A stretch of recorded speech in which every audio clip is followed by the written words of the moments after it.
Day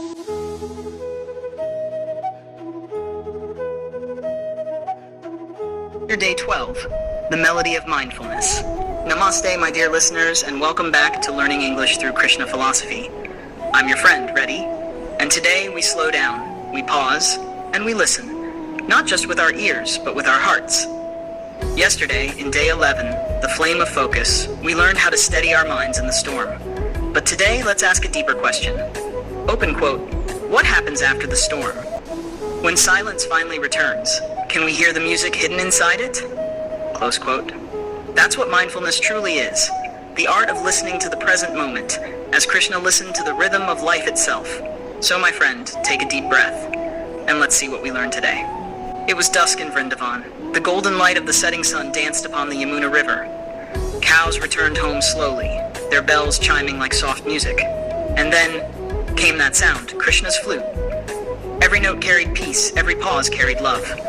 Birds stopped mid-flight, the wind itself slowed down, as if nature was bowing to that divine melody.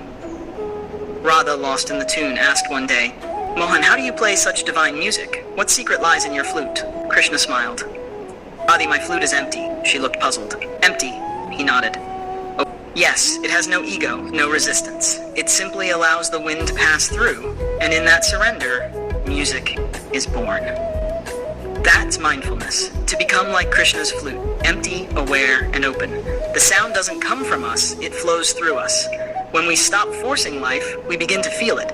When we stop controlling time, we begin to live it. And in that stillness, the melody of our soul begins to play again. Now, let's move from Vrindavan to modern life, to a city buzzing with deadlines, horns, and blue screens. There lived a girl named Meera, a designer who loved her work, but lately, life had turned into a blur. Her phone never stopped buzzing. Clients, emails, messages. She felt like her mind was a browser with too many tabs open. One night, exhausted, she opened a book, the Bhagavad Gita. A verse caught her eye. One who is steady in body and mind, who controls the senses and focuses inward, that person finds peace. She sighed. Steady mind? That feels impossible. But then she remembered her grandmother's words, when you can't find peace, listen for Krishna's flute within. So she sat down, closed her eyes.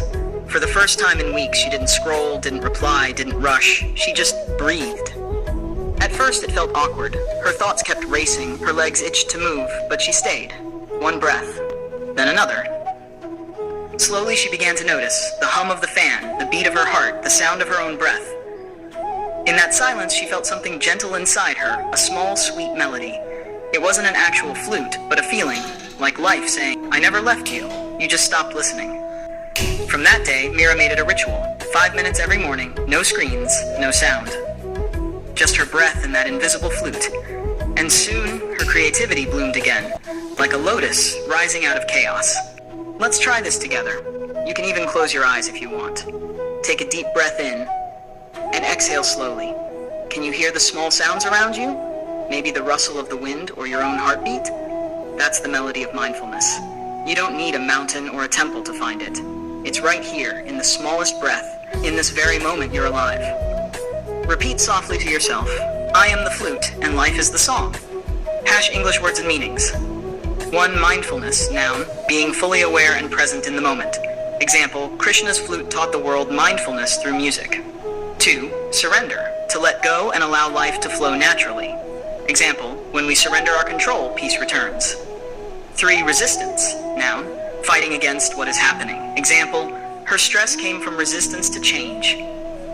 4. Awareness, noun, knowing what's happening inside and around you.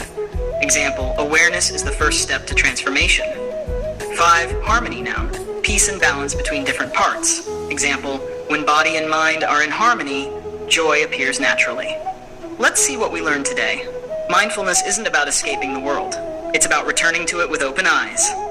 Like Krishna's flute, be empty of ego. Let peace and creativity flow through you. Every breath is a teacher, every pause a song. When we listen deeply, life becomes music. The Bhagavad Gita reminds us, peace is not found, it is remembered. So today promise yourself to take at least 5 minutes to just breathe and be. And that was day 12, the Melody of Mindfulness. I hope today's story made your heart a little quieter and your mind a little softer. If you felt that calm within you, share this episode with someone who needs a pause today. You're listening to Learning English Through Krishna Philosophy, where words meet wisdom, and every breath becomes a blessing. Tomorrow, we continue with Day 13, the Path of Purpose, because mindfulness gives us calm, but purpose gives that calm a direction. Until then, stay mindful, stay magical, and keep listening for the music within. Jai Shri Krishna.